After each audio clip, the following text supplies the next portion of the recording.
Selamat malam Omania. Selamat datang lagi di Midnight Live. Apa kabar penonton? Baik. Masih semangat? Masih dong. Iyalah, baru juga hari Senin. Harus semangat dong. Ingat, jika kamu bekerja keras hari ini, niscaya bulan depan adalah bulan Maret. Yang penting sehat semuanya. Ingat, kunci sehat itu adalah tidak sakit. Oke, langsung saja kita mulai. Inilah Midnight Live.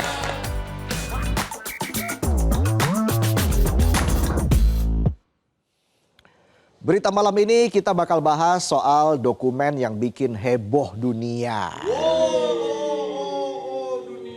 Heboh.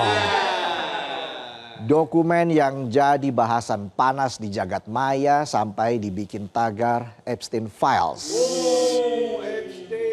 oleh para warga Amerika.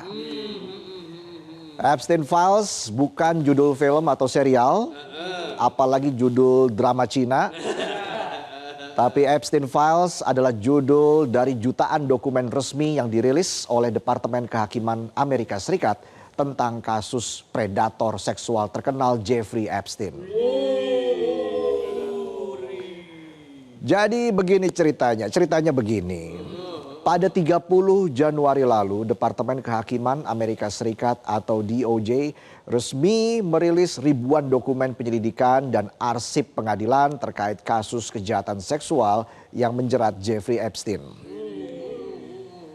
Dokumen ini berisi lebih dari 3 juta halaman yang memuat dokumen hukum, catatan investigasi, pernyataan saksi, rekaman pengadilan, sampai bukti 2.000 video dan sekitar 180.000 foto diduga terkait aktivitas kriminal Epstein.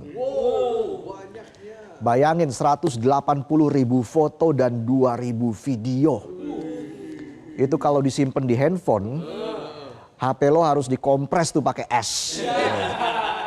Panas banget soalnya. Iya. Oke, lanjut lagi. Dalam dokumen itu terungkap juga bahwa Epstein punya jaringan relasi yang luas. Dia kenal, berteman, bahkan menjalankan bisnis dengan tokoh-tokoh berpengaruh dunia. Circle-nya nggak main-main.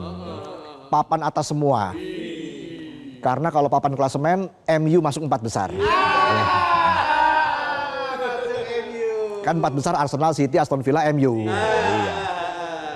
Nah, yang bikin dokumen ini heboh karena banyak nama-nama besar yang muncul. Salah satunya Presiden Amerika Serikat, Donald Trump, yang namanya disebut ribuan kali dalam file tersebut. Bukan 1 atau 2 kali, ribuan kali. Nah, biar afdol, sebelum lanjut soal Epstein Files, kita bahas dulu soal si tokoh utamanya, Jeffrey Epstein. Jadi si Epstein ini dikenal sebagai orang super kaya dengan gaya hidup elit. Total kekayaannya aja diperkirakan mencapai sekitar 577 juta dolar AS atau setara 8,5 triliun rupiah. Kekayaan 8,5 triliun. Emang kerjanya apa sih? Gak mungkin ternak tuyul kan? Apa itu tuyul? Atau jangan-jangan ternak buzzer. Buzzer Amrik. Ya.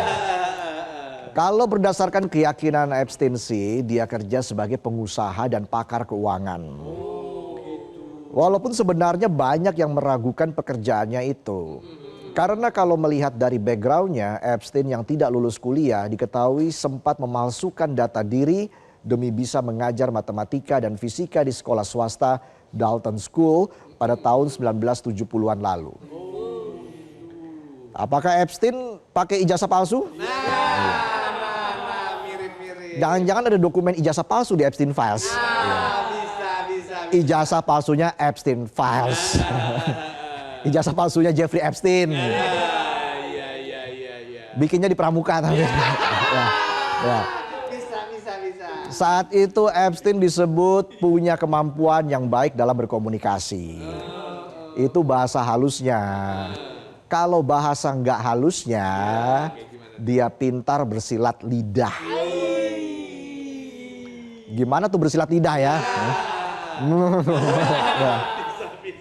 Saya taunya bergulat lidah. Itu juga lidah saya bergulatnya sama rendang, ya, sama lengkuas. Ya. Nah, gagal jadi guru, Epstein kemudian dikenalkan kepada mitra senior bank investasi Wall Street.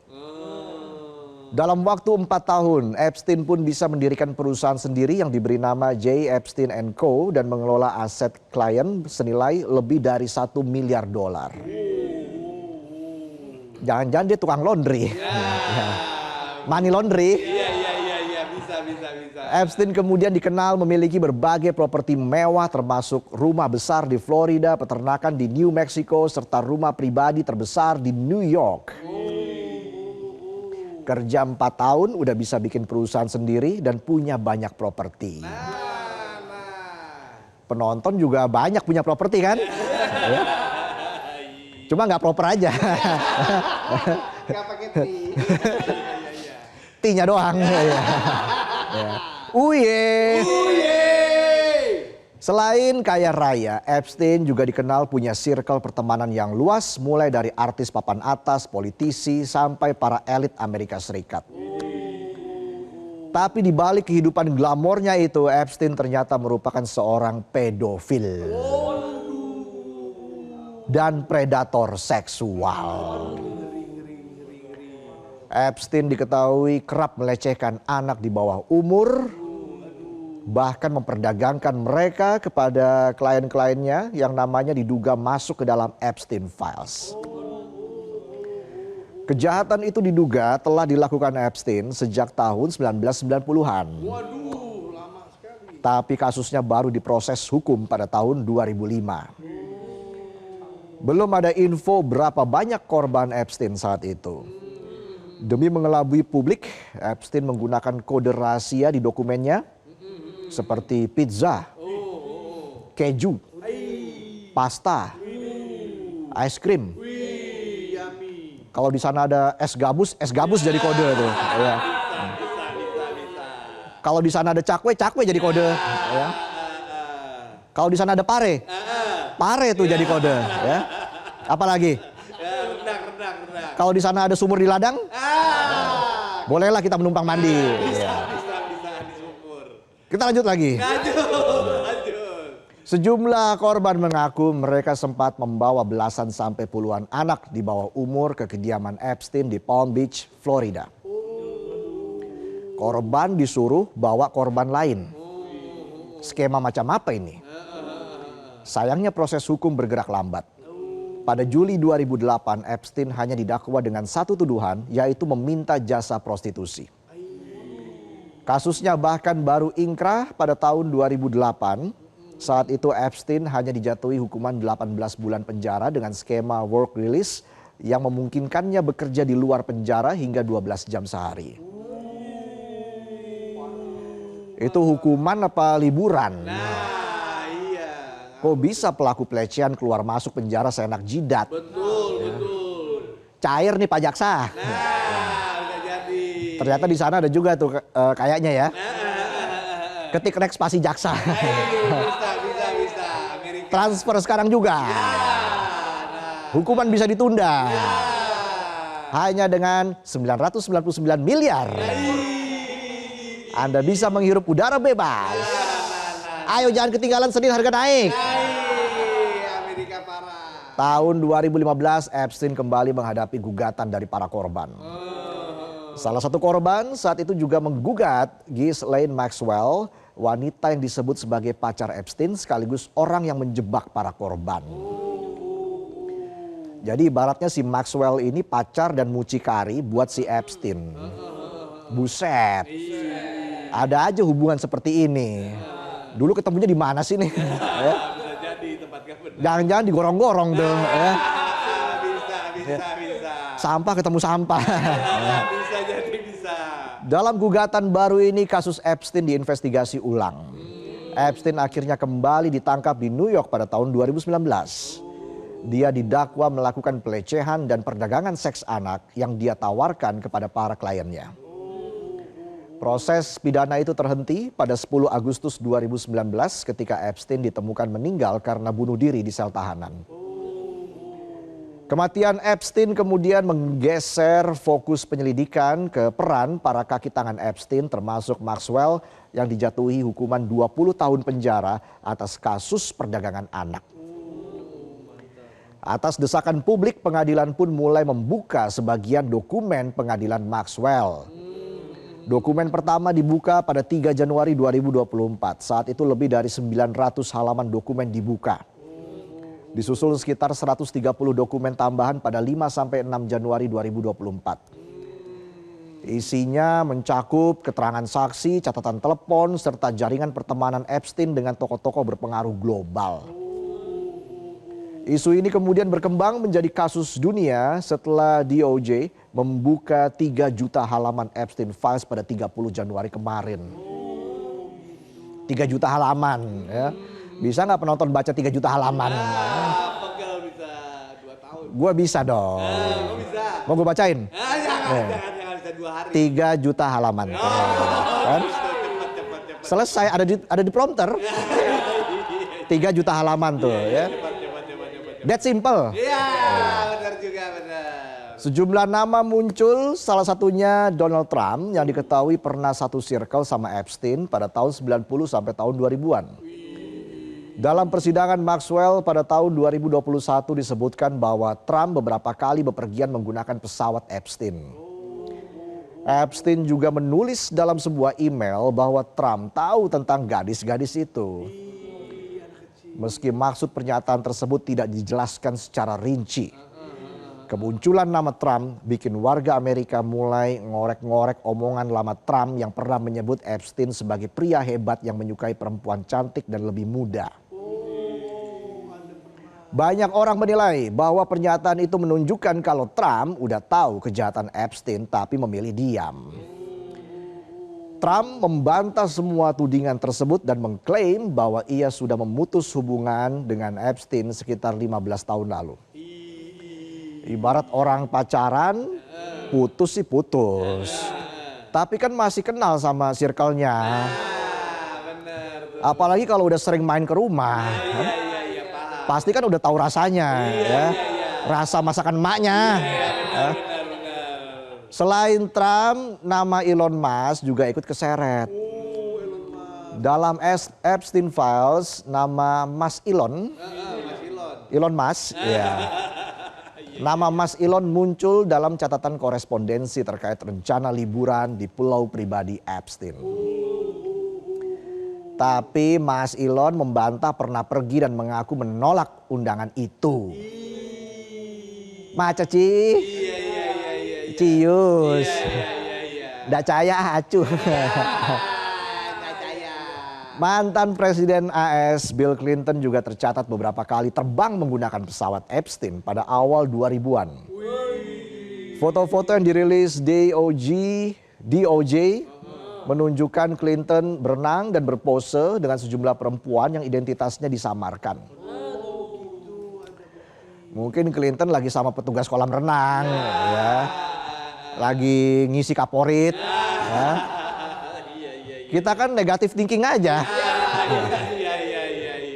Tapi Clinton membantah melakukan pelanggaran hukum dan menyatakan penyesalan atas kedekatannya dengan Epstein.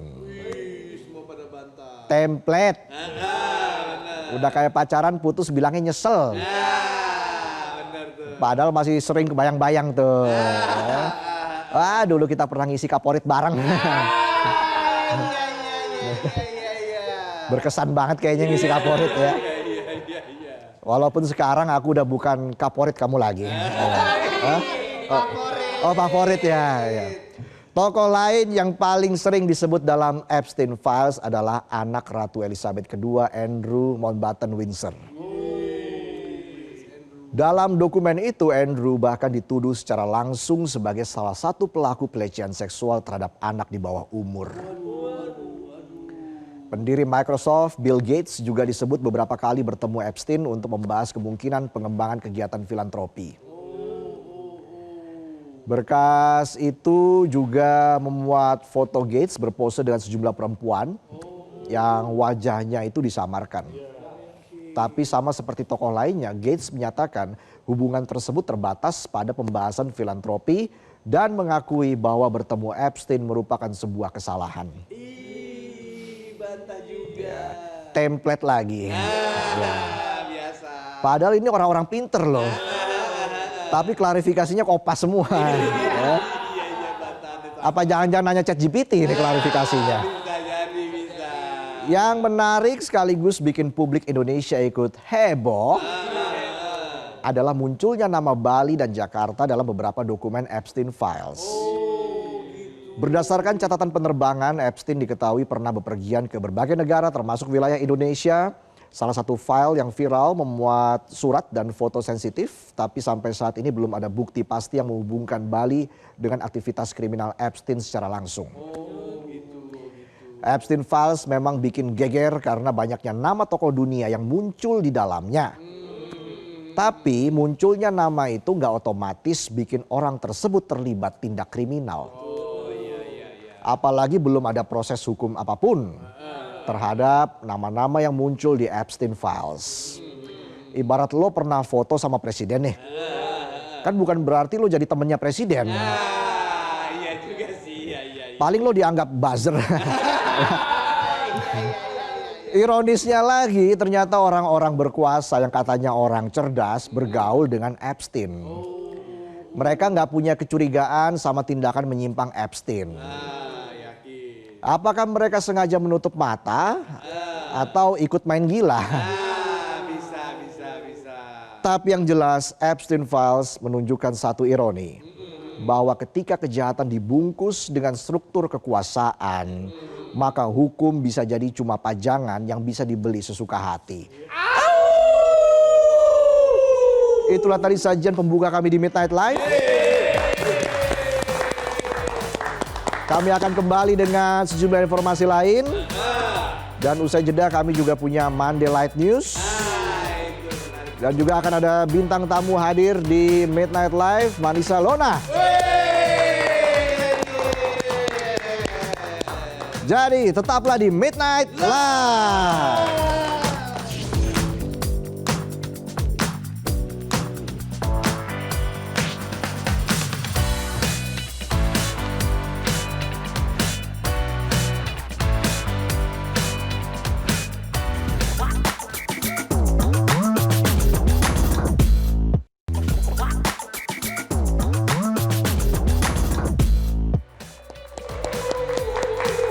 Kembali lagi di Midnight Live. Seperti biasa kalau hari Senin kita ada berita ringan dari berbagai daerah di Indonesia hingga mancanegara.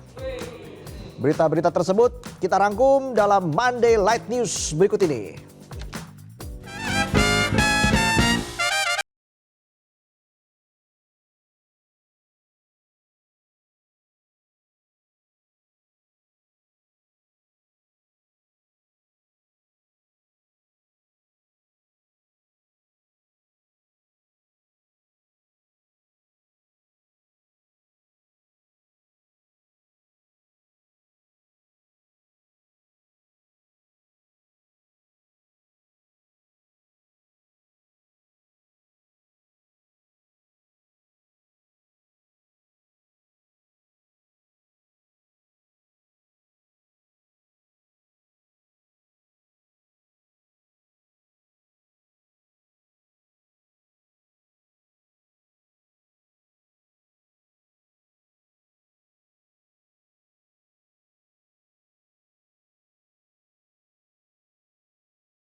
Tadi informasi dari Monday Light News dan usai jeda kita akan menghadirkan bintang tamu yaitu Manisa Lona. Yes.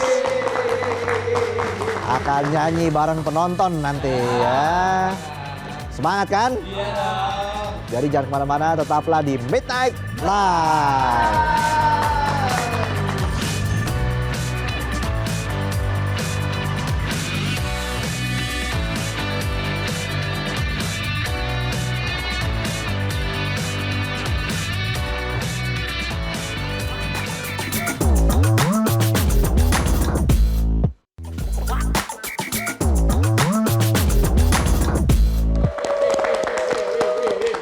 Kembali lagi di Midnight Live. Aumania mana suaranya? Oke, kalau gitu langsung saja bintang tamu kita untuk malam ini. Manisa Lona. Manisa, selamat datang. Silahkan duduk. Kita kasih tepuk tangan lagi. Iya. Apa kabar Manisa? Kabar baik, Kak. Kabar baik ya. Karesa gimana? Saya sehat, semangat. Iya, walaupun udah tengah malam ya. Tengah malam sekali ini sepertinya ya. Iya, tapi nggak apa-apa begadang di sini ya. Nggak apa-apa, demi kesuksesan bangsa gitu. Wih, berat ini pembahasannya ya. Kita membahas dunia korupsi di Indonesia. Ya itu nanti aja kita bahas ya. Kita bahas soal musikalitas seorang Manisa Lona dulu. Iya, dari namanya Manisa Lona. Ya. Pasti makanan favoritnya martabak telur tuh ya. Wih, karena manis gitu ya. Iya. Tapi gimana awalnya kamu akhirnya seneng banget nih sama dunia musik. Akhirnya kamu fokus di dunia musik, itu awalnya dari mana sih? Kalau secara garis besar suka musik tuh sebenarnya dari kuliah sih, Kak. Oh, dari kuliah? Baru banget sebenarnya. Aku Oh, ya? kan baru banget lulus kuliah tuh 2 tahunan lah. Jadi Oh, oke. palingan 6-7 tahun gitu. Kok nggak lulus bareng saya ya? Hah? Beda ya? Oh beda. Pokoknya kita emang seumuran ya? Kamu angkatan berapa? 19. Oh aku angkatan umum ya. Angkutan itu ya. Iya. Oke. Oh angkatan Aku angkatan berapa? 2019. 2019. Lulusnya 2022. Oke, wow. Tapi sejak kuliah itu apa yang bikin kamu suka musik? Karena memang jurusan musik juga kuliahnya gitu. Di Yogyakarta ya? Di ISI Jogja. Isi Yogyakarta. Wow. Ambil jurusan? Ambil jurusan musik, majornya vokal. Oke. Jadi di sana ada major sama minor, majornya vokal, minornya aku piano. Kenapa milih jurusan musik? Karena sebenarnya cerita panjang ya. Kalau Enggak, kita sampai pagi nih, tenang aja. Iya. Besok juga nggak apa-apa ya. Iya, Oke. aman. Kalau milih musik itu sebelumnya memang karena sempet tes psikologi dulu waktu itu. Oh ada tes psikologinya? Iya, karena diarahin sama orang tua kan. Karena waktu itu masih kayak Gen Z kayak aku ini tuh labil-labil gitu, mau ngambil apa ya jurusannya gitu. Oke. Tadinya aku pengen ilmu komunikasi, aku pengen kayak kakak loh tadinya. Oh. Sumpah. Jadi host. Iya, aku pengen gantiin posisi kakak nih sebenarnya Sekarang? hari ini nih. Sekarang? Gimana nih? Saya mundur aja ya. Maaf ya. Kayak nyanyi gimana? Saya nyanyi? Wah fales saya. Gitu, aku Iya. tadinya pengen ngambil ilmu komunikasi jurnalistik tadinya. Oke. Cuman karena kata papaku, kamu kan anak IPA, tiba-tiba pengen ilmu komunikasi, ya cek aja deh, kayaknya kamu ngasal deh kalau pilih-pilihan ilmu komunikasi gitu. Jadi after tes itu ternyata 98% mutlak aku jurusannya itu musik cocoknya gitu. Dari IPA terus ke musik, seni Iya, gitu ya? lenceng banget deh Oke. gitu. Kalau nyanyi-nyanyi mah nyanyi ala-ala anak kecil aja gitu, kayak di gereja kayak gitu. Tapi kalau untuk ikut perlombaan dan lain-lain tuh nggak ada sama sekali. Jadi Sama bukan sekali. karena didukung oleh atau didorong oleh orang tua? Enggak. Tapi karena tes psikologi Karena itu? tes ini, masa 98% musik tiba-tiba kita dokter kan nggak mungkin kan? Iya. Iya, makanya ya udahlah ikut aja lah Oke. gitu. Tapi langsung jadi tuh, akhirnya suaranya bagus sendiri atau gimana tuh? Kayaknya memang udah talenta dari Tuhan aja sih Oke. gitu. Sama memang aku waktu kuliah itu ngambil side job gitu. Ya tetap nyanyi juga kan. Nah dari situlah mungkin belajar-belajar gitu Kak. Tapi dari kecil sampai SMA sempet nyanyi juga di depan orang banyak gitu? Sempet, tapi ya tadi di gereja aja. Oke. Bukan yang kayak dalam rangka lomba gitu-gitu enggak sih, sama sekali enggak. Akhirnya kamu ikut ajang pencarian bakat. Itu iseng-iseng berhadiah, masuk-masuk, iya. Puji Tuhannya memang jalannya gitu. Wih. Menarik loh ini, karena biasanya kan penyanyi yang kesini udah mulai nyanyi itu sejak kecil, sejak 5 tahun, 6 tahun. Nah ini baru pas kuliah ya. Iya. Tahu gitu kenapa nggak pas kuliah saya nyanyi aja ya? Siapa tahu emang juga talenta kan? Kan ada yang tahu. Gitu. Oke, wah. Nah setelah itu kamu juga belajar alat musik, piano tadi ya. Piano. Dan akhirnya ikut ajang pencarian bakat. Nah apa yang kamu dapatkan dari ajang pencarian bakat tersebut buat diri kamu? Banyak banget sih Kak, karena kan aku tadi udah cerita sama Kakak kalau aku nggak pernah ikut lomba sama sekali. Iya. Jadi secara mental pun sebenarnya diuji banget di situ, karena kan langsung ajang besar banget kan se-Indonesia gitu. Mental sih belajarnya, kayak belajar di depan kamera, di halayak umum, tapi yang rame banget kan itu, dalam skala besar tuh pressure-nya, cara ya gitu-gitu sih Kak, susah. Pernah sih. kepikiran nggak ambil tes psikologi lagi tuh? Nah, pernah kepikiran tapi takutnya tiba-tiba disuruh jadi penjahit atau apa gitu. Iya. Lenceng banget, nanti saya bingung gitu arah hidup saya gitu. Tapi ini udah fix berarti ya? Fix banget lah kalau saya udah di sini berarti saya udah fix. Gitu. Nah katanya juga Manisa ini punya pengalaman jadi guru SD. Betul. Kapan itu jadi guru SD? Aku kan tadi lulus 2023. After lulus aku daftar ke salah satu sekolah, langsung daftar jadi guru musik juga sebenarnya. Oh guru musik. Guru musik. Masih? Enggak, 1,5 tahun aja. 1,5 tahun, oke. Terus akhirnya di dalam pertengahan itu aku ikut idol kan. Disuruh milih lah kayak entertain atau jadi seorang pengajar gitu. Oke. Akhirnya aku milih entertain. Berarti murid-murid kamu kehilangan banget tuh? Wah. Hah? Iya kan? Ini kalau murid-murid aku begadang nih Nonton ya? Nonton. Oh, apa aja yang kamu ajarin waktu itu? Karena aku ngajar musik pasti teori-teori musik. Teori musik. Kayak ritme musik, ritme, Oke. kayak gitu-gitu sih. Jadi kamu mengingat kembali masa-masa waktu sekolah ya? Iya, karena kan aku juga SD jadi kayak paling basic aja sih gitu. Oke. Pianika, suling. Ya. Pianika, suling juga saya belajar dulu ya. Tapi memang alat musik itu sangat penting ya? Penting sekali Kak. Selain piano, ada lagi nggak alat musik yang pengen kamu pelajarin? Aku pernah belajar kulintang, Wow. angklung, gitar lah, basic Gitar, iya. Nah, akhirnya hingga kamu bisa bertahan di karir kamu Ya. saat ini, itu ada alasan tersendiri nggak? Karir bermusik ya. Iya, Alasannya tuh kuat dari ibu aku sih. oke. Jadi sebenarnya ini tuh cita-cita ibu aku, karena beliau itu memang bisa nyanyi. Gitu. Oke. Tapi memang dia tidak menjadi penyanyi aja gitu. Dia seorang perawat gitu. Wow. Tapi dia ingin anaknya menjadi penyanyi Oke. gitu. So mamaku kan udah almarhum ya, almarhumah ya. Jadinya pesan beliau itu sangat melekat di otak aku.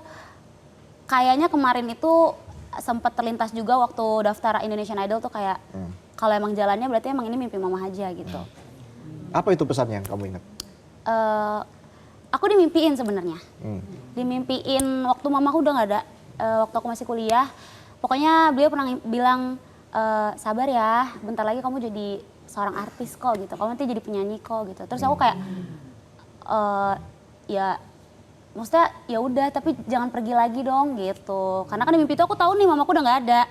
Cuman pas aku dimimpin kayak gitu aku kayak nggak peduli dia ngomong apa, yang penting ya udah deh jangan pergi lagi deh, stay aja deh, stay gitu. Nah pas aku bangun dari tidur aku langsung kayak apa sebagai sign ya gitu. Oke. Dan akhirnya kamu juga merilis single Ya. Aku Mengalah. Aku Mengalah. Bercerita soal apa lagu ini? Aku Mengalah. Oke, Aku Mengalah ini sendiri tuh ceritanya tentang, aku mulai dulu deh sama kakak. Kakak pernah nggak pacaran lama banget gitu, kayak 3 tahun, 4 tahun? Iya, pernah. Terus tiba-tiba putus pernah nggak? Atau Iya. belum putus nih? Iya, udah lama banget soalnya. Tergantung. Wah, memang. Nggak boleh dong Kak, putus enggak jadi Iya. gantung dong.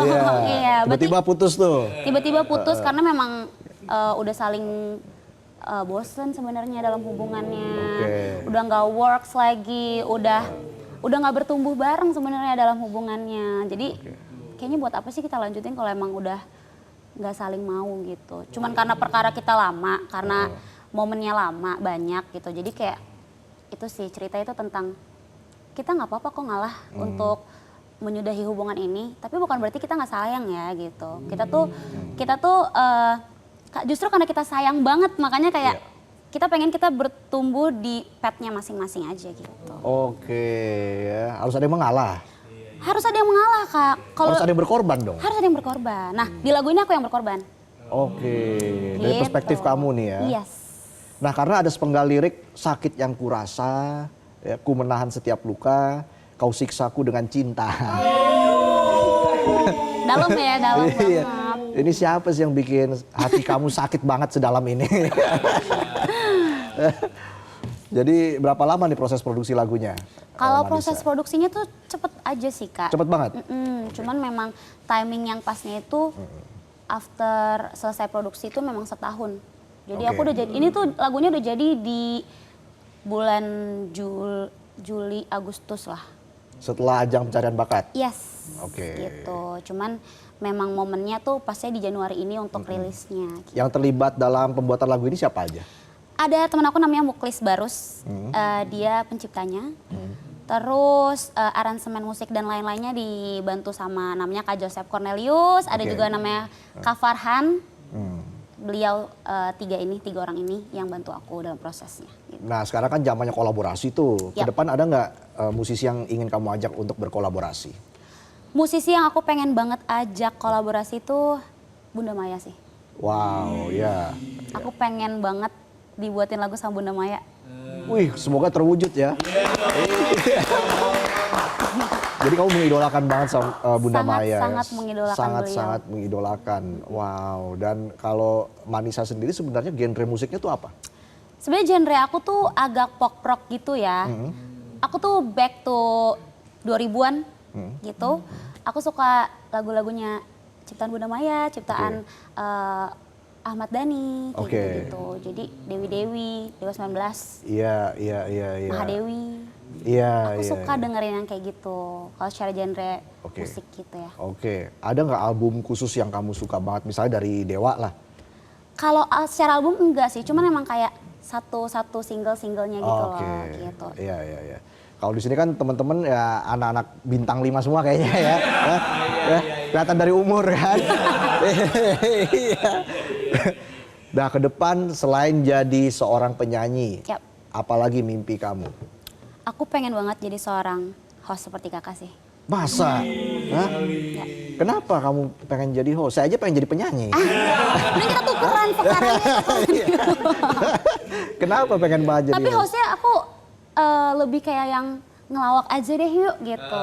Oh gitu. Aku ngeliatnya tuh kayak happy aja gitu. Walaupun aku tahu ya pasti di baliknya itu ada banyak juga yang dipikirin. Cuman aku ngelihatnya Ah enggak juga sih. Enggak juga. salah ngomong nih sama pelawak dan host. Ini yang banyak pikiran tuh. Nah, bos gua sih santai aja. Oh gitu. Iya, Kak. Pernah ada yang nawarin nggak? Belum ada yang nawarin dan belum melangkah ke arah sana sebenarnya. Cuman Oke. kepikiran aja gitu. Tapi untuk 5 tahun ke depan bagaimana kamu melihat diri kamu? Aku 5 tahun ke depan ya? Ya, 5 tahun aja, nggak usah sampai 10 tahun, 100 tahun. Iya. belum tentu masih ada tuh ya. Amin, ya, Amin panjang lah, umur. amin. Ya. Gitu. 5 tahun aja. 5 Ya, tahun ya. aku, menurut pandangan aku bisa menjadi seorang entertainer yang besar sih. Oh iya, amin. Ya. Punya album dong pastinya. Pasti dong. Dalam 5 doain ya, Kak. tahun? Iya. Dalam 5 tahun? Iya bisa dong. Bisa kan? Bisa dong. Oke, kan ini udah ada single. Tinggal ya cari berapa 100 lagu lagi ya. Kebanyakan ya. Terus 10 album tuh. Iya. Ya cari 7 lagu lagi. 7 lagu lagi bisa jadi Oke, jadi 5 tahun lagi punya album. album. Ntar kalau udah keluar, udah rilis albumnya balik lagi ke sini. Iya dong. Jadi host. Ah, Aduh. saya yang jadi bintang tamu. Oke, nah apakah lagu Aku Mengalah ini adalah bisa dibilang menjadi pembuka jalan untuk langkah kamu ke depan, termasuk untuk membuat album? Itu harapan aku sih justru. Kalau bisa membuka jalan atau tidaknya, Iya. kita kan nggak tahu sebenarnya karena kan belum terjadi. Tapi harapan aku besar banget di lagu ini. Oke. Aku pengen banget lagu ini bisa menjadi berkat buat semua orang yang bantu aku dalam proses Amin. lagu ini gitu. Amin. Harapannya untuk lagu ini? Harapannya ya tadi aku bilang aku pengen banget lagu ini jadi berkat buat Menjadi berkat? ya Oke. jadi berkat buat papaku, buat Ya. teman-temanku semuanya. Amin ya. Dan kenapa penikmat musik Indonesia harus mendengarkan Aku Mengalah? Karena lagu Aku Mengalah ini benar-benar relate banget buat teman-teman semua yang emang lagi ngerasa bingung nih, buntu banget dengan hubungan yang udah lama, tapi diudahin atau enggak ya, kayak gitu. Jawabannya ada di lagu Aku Mengalah. Makanya dengerin. langsung kita denger aja gimana ya. Manisa pokoknya sehat selalu, Ya. sukses buat karir kamu ke depan, apapun yang kamu impikan semoga terwujud. Ya, thank you.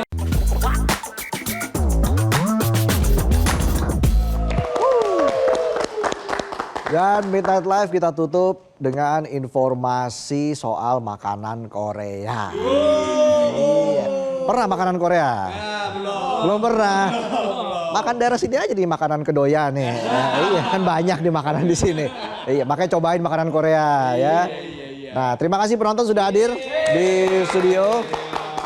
Terima kasih apa? Annyeonghaseyo. Annyeonghaseyo. Terima kasih. Jago juga ya. Annyeonghaseyo. Terima kasih. Makan Korea. Aduh, pakai lebih banyak makanan ke Korea lagi ya. Ya itulah pokoknya beli sendiri lah ya. Iya. Terima kasih Aumania sudah hadir di Midnight Live ya. Sudah menyaksikan Midnight Live. Iya. Terima kasih kru yang bertugas juga sudah hadir di Midnight Live ya. Ya. Karena harus hadir kan. Kalau nggak siapa nanti ini. Iya. Terima kasih semuanya pokoknya sudah menyaksikan Midnight Live. Kita jumpa lagi besok di Midnight Live.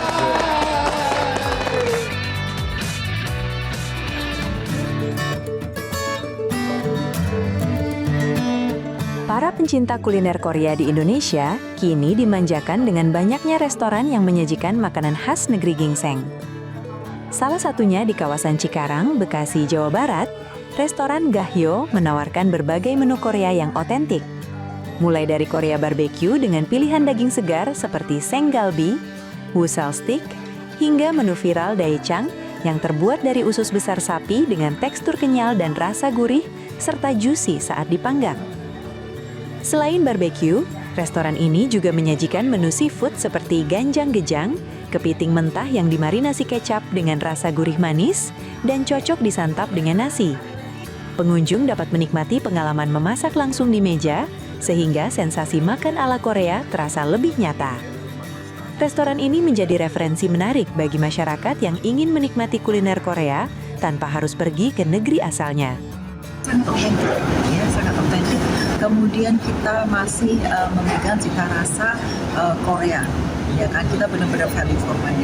Walaupun ini makanan khas Korea ya, ini cukup tetap masuk di lidah kita. Karena makanan-makanan di sini tuh tetap bisa dikunyah dan pas masuk ke dalam perut itu enak banget sih menurut saya.